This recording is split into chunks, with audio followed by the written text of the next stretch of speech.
Bonjour chers élèves, bienvenue sur notre site Afrique Évolution. La dernière fois déjà, nous voyions les généralités concernant, n'est-ce pas, les polynômes.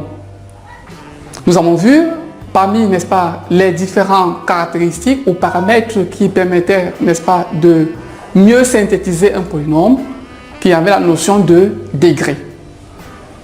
De ces degrés, ou alors, concernant, n'est-ce pas, cette caractéristique, nous avons dit tout simplement que le degré d'un polynôme était, n'est-ce pas, de manière très simple, la plus grande puissance que portait l'inconnu défini par le polynôme. Lorsque, par exemple, cette puissance maximale était égale à 1, par exemple, on disait que le polynôme est de degré 1. Lorsque cette puissance maximale de x, c'est-à-dire mi pour l'inconnu, est 2, on obtient à savoir un polynôme de degré 2. Et ainsi de suite. C'est justement ce cas, à savoir le polynôme de degré 2, qui va concerner, n'est-ce pas, le vif, n'est-ce pas, du sujet, ou alors le vif de la leçon de ce jour. Pour cela, nous allons commencer par définir de manière sommaire ce que l'on entend par polynôme de second degré. Alors, sachez qu'on dira qu'un polynôme P est de second degré lorsque, comme son nom le dit, son degré vaut 2. Mais de manière littérale, on dira qu'un polynôme P est de second degré lorsqu'il peut s'écrire sous la forme P de x égale à ax carré plus bx plus c. Petit a, petit b et petit c étant, n'est-ce pas, les nombres réels. Bien évidemment, dans cette expression, le réel petit a doit être non nul. Je vais reprendre de façon littérale.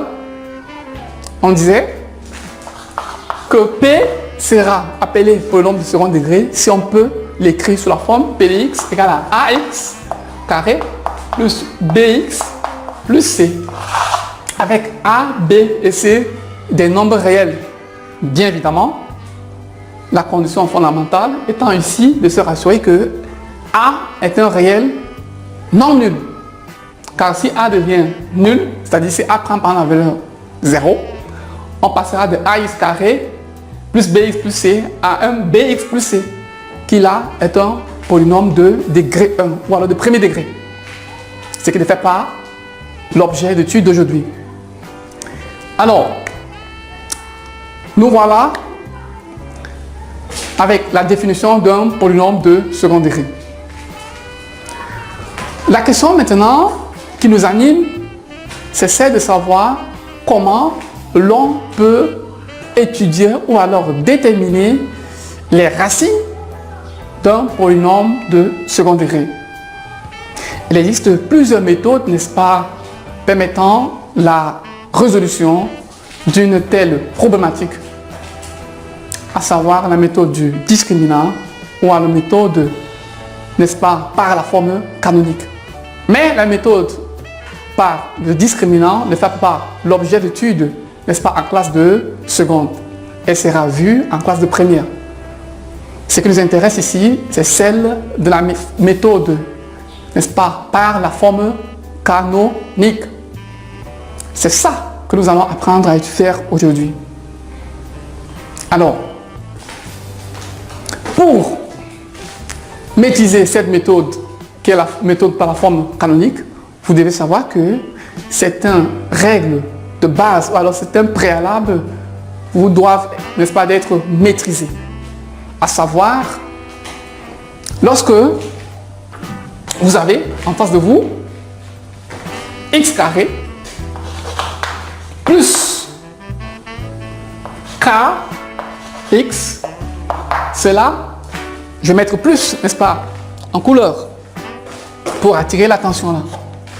Lorsque vous avez x carré plus kx, sachez que ceci est égal à x plus k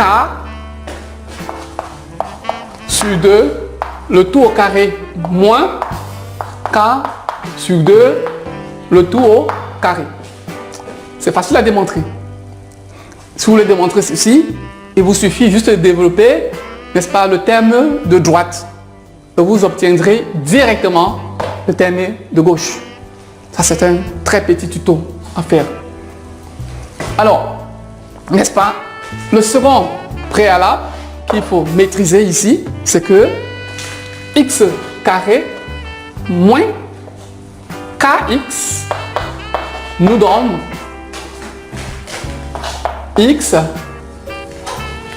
moins k sur 2, le tout au carré, moins k sur 2, le tout au carré. Voilà donc les deux règles de base dont chaque élève est censé mémoriser ou alors assimiler à chaque fois qu'il veut s'engager sur la route permettant de déterminer la forme canonique d'un polynôme de second degré. La première là, quand il y a plus entre x carré et kx. Retenez que ce plus est transmis à l'intérieur de la périmètre parenthèse. Cependant, lorsque c'est moins, ce moins est transmis à l'intérieur, n'est-ce pas, de la première parenthèse du terme de droite. J'ai dit c'est un petit développement du terme de gauche qui permet d'arriver au terme de droite. Alors, sachant cela, prenons donc, alors considérons donc un polynôme, n'est-ce pas, de degré 2 et essayons, n'est-ce pas, de déterminer sa forme canonique. Chose facile, n'est-ce pas? Alors, on va prendre pour polynôme de second degré ax carré plus bx plus c. Bien évidemment, dans cette écriture-ci, a est différent de 0. Alors, la première chose à faire ici, je suppose qu'on a plus, d'accord, entre x carré et bx. Je suppose qu'on a plus là, donc je vais mettre ça, par exemple, en trait de couleur, afin d'attirer l'attention là. La première chose à faire ici, c'est déjà de mettre le coefficient du degré le plus élevé, c'est-à-dire que du degré du monôme de plus haut degré, c'est-à-dire A. On met donc ce A en facteur. On met A en facteur. En mettant A en facteur, chaque coefficient ici sera, n'est-ce pas, divisé par A. Ainsi, on passera de ax carré pour x carré. On aura également plus b sur a x plus c sur a. Vous êtes d'accord avec moi que si on développe là, en multipliant a fois x carré, on aura ax carré. En multipliant a fois b sur a, les a vont se simplifier et on va obtenir bx. N'a de même de c sur a qui multiplié par a qui est à l'extérieur des crochets nous permettra d'obtenir c. Donc on n'a rien et rien changé du tout en passant de la première ligne pour la seconde. Une fois, n'est-ce pas, qu'on a mis a en facteur, on peut, n'est-ce pas, essayer d'identifier ce terme-ci qui est b sur a comme étant égal à k. Regardez bien, k. K, c'est le nombre, n'est-ce pas, qui se trouve entre x carré et x. Que ce soit pour la première propriété ou alors la seconde. K est toujours le nombre qui se trouve entre x carré et x. Donc par identification ici, notre K peut être identifié comme étant égal à b sur a. On va donc appliquer bêtement la propriété. Comme le signe est plus, il s'agit bel et bien, n'est-ce pas, de la première propriété. D'accord? Ça va donc donner A, on ouvre les crochets, la propriété dit on met X, on copie tout simplement.